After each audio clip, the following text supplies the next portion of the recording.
फातिमा की रानी माँ, प्रभु यीशु की माँ, आसरा तू ही है माँ।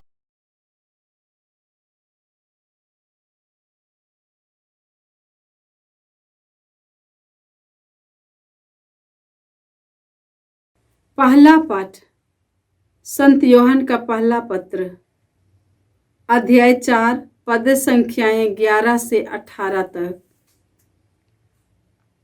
प्रिय भाइयों, यदि ईश्वर ने हमको इतना प्यार किया है तो हमको भी एक दूसरे को प्यार करना चाहिए। ईश्वर को किसी ने कभी नहीं देखा। यदि हम एक दूसरे को प्यार करते हैं तो ईश्वर हमें निवास करता है और ईश्वर के प्रति हमारा प्रेम पूर्णता प्राप्त करता है।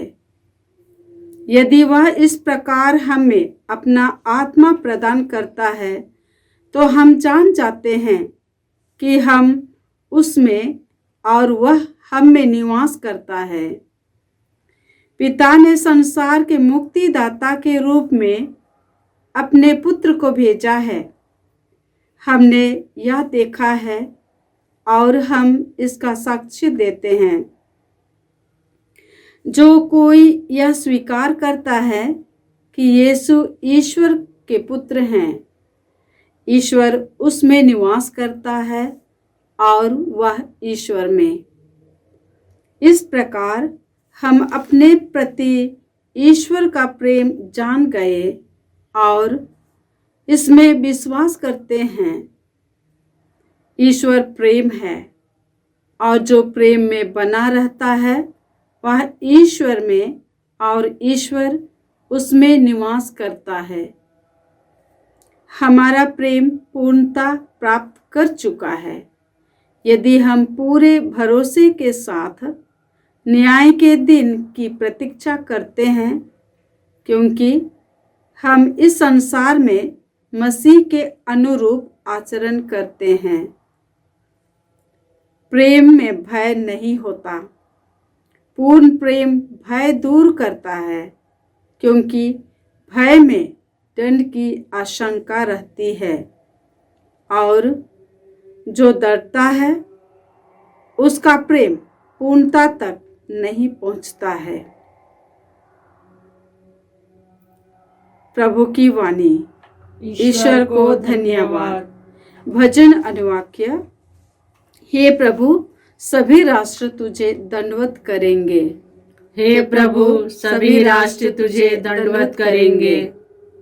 हे ईश्वर, राजा को अपना न्याय अधिकार। हे प्रभु, राजा को अपना न्याय अधिकार, राजपुत्र की अपनी न्यायशीलता प्रदान कर, जिससे वह तेरी प्रजा का न्यायपूर्वक शासन करे और पददलितों की रक्षा करे। अनुवाक्य। हे प्रभु, सभी राष्ट्र तुझे दंडवत करेंगे। हे प्रभु, सभी राष्ट्र तुझे दंडवत करेंगे। तार्शीश और द्वीपों के राजा उन्हें उपहार देने आएंगे। साबा और सेबा के राजा उन्हें भेंट चढ़ाएंगे। पृथ्वी के सभी राजा उन्हें दंडवत करेंगे। सभी राष्ट्र उनके अधीन रहेंगे। अनुवाक्य। हे प्रभु, सभी राष्ट्र तुझे दंडवत करेंगे। हे प्रभु, सभी राष्ट्र तुझे दंडवत करेंगे। वह दुहाई देने वाले दरिद्रों और पददलितों की रक्षा करेंगे। वह निस्सहाय और दरिद्र पर तरस खाकर पददलितों के प्राण बचाएंगे। अनुवाक्य। हे प्रभु, सभी राष्ट्र तुझे दंडवत करेंगे। हे प्रभु, सभी राष्ट्र तुझे दंडवत करेंगे। जय घोष। हालेलुया। मसीह की जय। गैर यहूदियों में उनका प्रचार हो चुका है। मसीह की जय। संसार उनमें विश्वास करता है। हालेलुया। प्रभु आप लोगों के साथ हो और आपकी आत्मा के संत साथ। मार्कुस के अनुसार प्रभु यीशु ख्रिस्त का पवित्र सुसमाचार। हे प्रभु तेरी महिमा हो।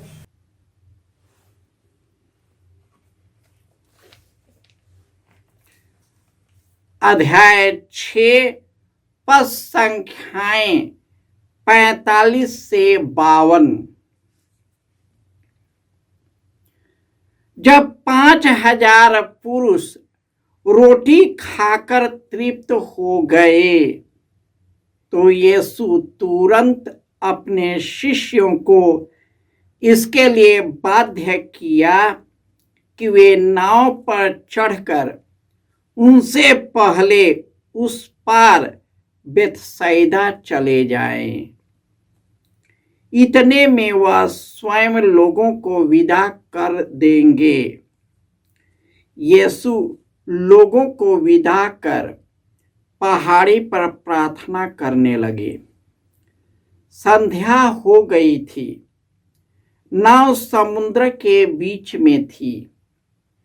यीशु अकेले स्थल पर थे। यीशु ने देखा कि शिष्य बड़े परिश्रम से नाव खे रहे हैं क्योंकि वायु प्रतिकूल थी। इसलिए वह लगभग रात के चौथे पहर समुद्र पर चलते हुए उनकी ओर आए और उनसे कतरा कर आगे बढ़ना चाहते थे। शिष्यों ने उन्हें समुद्र पर चलते देखा और उन्हें प्रेत समझकर चिल्लाने लगे क्योंकि सब के सब उन्हें देखकर घबरा गए। यीशु ने तुरंत उनसे कहा, धीरज धरो, मैं ही हूं, डरो मत। जब वह उनके पास आकर नाव पर चढ़े, वायु थम गई। शिष्य आश्चर्यचकित रह गए क्योंकि वे अपनी बुद्धि की जड़ता के कारण रोटियों के चमत्कार का अर्थ नहीं समझ पाए थे।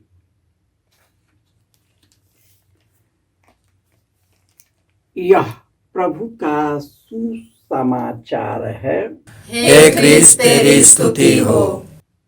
ख्रिस्त में प्यारे भाई और बहनों, जिसके हृदय में एक दूसरे के प्रति प्रेम है, जो अपने से ऊपर उठ जाता है और एक दूसरे के लिए जीने लगता है, वह ईश्वर को जानता है।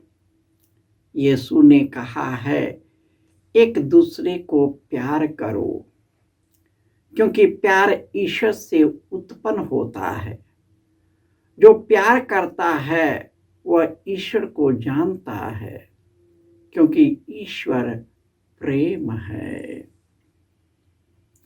प्रेम का मर्म इसमें बना रहता है कि ईश्वर हम में निवास करता है। जो हम में निवास करता है वह संसार के अनुकूल नहीं, वह मसीह के अनुकूल आचरण करता है। प्रेम में भय नहीं होता। पूर्ण प्रेम भय दूर करता है। भय का दंड का आशंका नहीं रहता। और जो डरता है वह प्रेम की पूर्णता तक पहुंच नहीं पाएगा। प्रभु यीशु पिता के प्रेम के मूर्त है। लोगों को उपदेश देते हुए लोगों पर तरस खाए, लोगों को भोजन प्रदान किया। उन्होंने यह भी कहा है, जीवन की रोटी मैं हूं, जो मेरे पास आता है उसे कभी भूख नहीं लगेगी। और जो मुझ में विश्वास करता है उसे कभी प्यास नहीं लगेगी। परंतु उनके शिष्य समझ नहीं पाते थे, लोग भी नहीं समझ पाते थे। रोटी के चमत्कार के बाद यीशु निर्जन प्रदेश में जाकर प्रार्थना में लीन हो गए और रात को चौथी पहर 12 बजे के बाद जब समुद्र पर चलने लगे, उनके शिष्य जो वायु के प्रतिकूल आंधी तूफान में वे परिश्रम कर रहे थे, यीशु को आते देख डर गए और चिल्लाने लगे। उन्होंने सोचा कोई प्रेत तो नहीं है। यीशु कहते हैं कि डरो मैं ही हूं, मैं ही हूं। हमारे जीवन के दुखों में जब चीजें बहुत मुश्किल हो जाती है, कठिन हो जाता है, यीशु हमको बोलते हैं धीरज धरो, मैं ही हूं, डरो नहीं। जीवन के मझधार में जब मनुष्य जीवन और मृत्यु के बीच में होता है, यीशु बोलते हैं कि डरो मत, क्योंकि जो डरता है वह प्रेम नहीं कर सकता, वह पूर्ण ईश्वर के पास नहीं पहुंच सकता, उसमें पूर्ण विश्वास नहीं हो सकता, वह प्रेमी नहीं हो सकता। आज के जिंदगी में डर ही प्रेम बन चुका है, इच्छा की पूर्ति ही प्रेम हो गया है, एक दूसरे पर इच्छा को थोपना ही प्रेम है। हमारी इच्छा के विरुद्ध में होता है, हम टूट जाते हैं। कभी कभी नीरे मनुष्य के कारण हम अपनी जिंदगी भी बर्बाद करते हैं, ईश्वर की ओर उन्मुख नहीं होते। जो ईश्वर को प्यार करता है उसके अंदर में डर नहीं होता, क्योंकि ईश्वर ने पवित्र आत्मा से भर देता है। और जो हमारे अंदर निवास करता है, ईश्वर ने मनुष्य को इतना प्यार करा कि उन्होंने अपने इकलौते पुत्र को दे दिया और वह हमारे लिए मुक्तिदाता ईश्वर बन गया। और जो उसमें निवास करता है वह नहीं डर सकता। जब पवित्र आत्मा शिष्यों पर उतरा, उनके अंदर से मृत्यु का डर निकल गया, सब भय डर गया और वे हंसते हंसते खुशी खुशी मृत्यु को गले लगाया, क्योंकि वे जानते थे कि यह संसार, यह जीवन, यह दुनिया सब कुछ नहीं है। यीशु ही हमारा जीवन है, यीशु ही हमारा अनंत जीवन है। वही हमारा उद्धार करता है, क्योंकि वह हमारे जैसे मनुष्य बनकर इस संसार में आया और स्वर्ग की ओर हमें उन्मुख किया है, हमारे लिए स्वर्ग का द्वार बन गया है। और जो कोई यीशु के द्वार से प्रवेश करेगा उसे अनंत जीवन प्राप्त है। हमारे बाल बच्चे, हमारे घर के सदस्य इसलिए भटक गए हैं कि यीशु को नहीं जानते, पवित्र आत्मा से नहीं भरे हैं। सांसारिकता बोलता है, उसके अंदर में डर है, क्योंकि वह ईश्वर को नहीं जानता, ईश्वर को नहीं प्यार करता, यीशु में निवास नहीं करता, अब पवित्र आत्मा से नहीं भरता। यही कारण है कि घर टूटा है, मन अशांत है, दिल अशांत है। यीशु हमें शांत करने आए, डर निकालने आया, सब प्रकार के बुराई को निकालने आया, प्रलोभन को निकालने आया, शारीरिक मानसिक आत्मिक पीड़ा से निकालने आया है। हम उसी यीशु को गले लगाते हुए अनंत जीवन की ओर आगे बढ़े। जय यीशु,